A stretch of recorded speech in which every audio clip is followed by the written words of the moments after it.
think it's important that our leaders of the future have this resilience, this grit that you're speaking of? And how do you think that scouting kind of grows this in young people?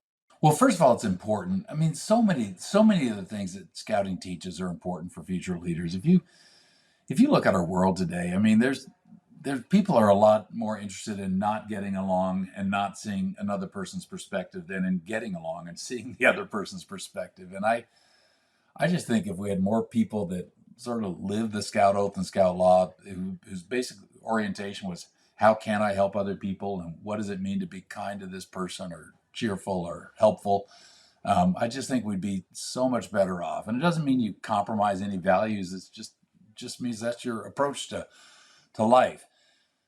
You're specifically asking about sort of resilience, and I also think that's really important.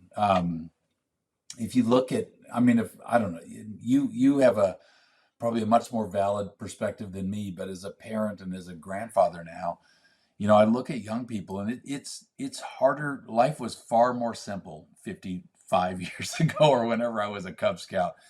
There was you could do little league or scouts or something else, be a paper boy, and play outside. Those were sort of that was the options, and there was no internet or video games or social media or cyberbullying or any of that sort of stuff. We were just a bunch of happy kids, and I was in Huntsville, Alabama, running around in bare feet all day, every day. And it's harder today, and I think it manifests itself with kids that you know ADD or ADHD or whatever, depression, whatever it might be.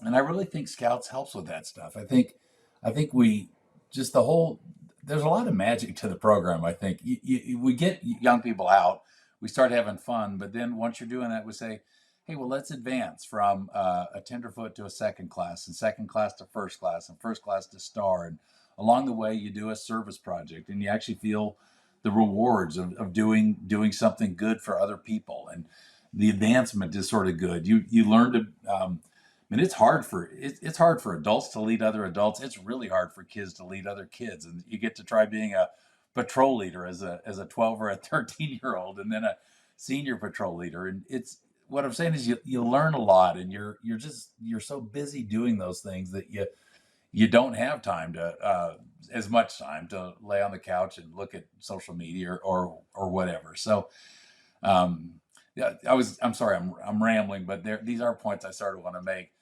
On the resilience question, a good friend of mine in Seattle, like he was the first person to use this language, but I knew immediately what he meant. He said, the scouting program, in my opinion, is a program of failure.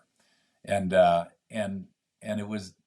it's like, okay, that's true. We do. We tell 11-year-olds, let's go camping, and give them a little bit of advice on how to set up a tent or how to prepare their meal, but not a lot. And they mess it up. It's but they get tougher through that. You were asking earlier if I had examples of that, and I do remember vividly a 50 miler that we were hiking along the west coast of Washington. Oh my. And the scoutmaster said, hey, there's weather coming in tonight. Make sure you set up your tent properly. And back in those days, tents didn't have floors.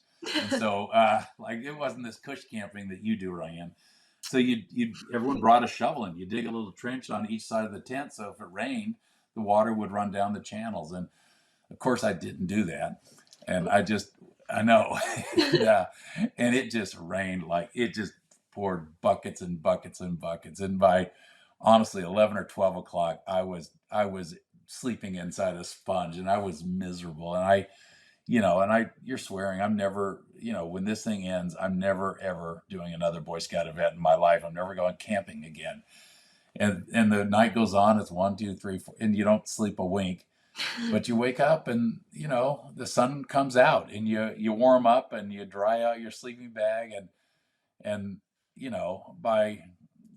by that afternoon, it was like you're tired, of course, but you're like, it wasn't that bad. We got through it, and then by the weekend, you're like, I got through that. You're Yeah. sort of proud of yourself, and what's happening is you are building up resilience. You're building yourself up to deal with challenges in life. This has been a clip of the Born to Be a Scout podcast. To catch the rest of this episode and any other episode or post, follow us on YouTube, Facebook, and Instagram at Born to Be a Scout podcast, or look out for full episodes on YouTube, Spotify, and Apple Podcasts. If you are a scout who would like to take your leadership in scouting or even your future business career to the next level, be sure to check out NYLT Leadership Academy this summer and Leadership Heights at the 2026 National Scout Jamboree. In the meantime, be sure to lead your own adventure.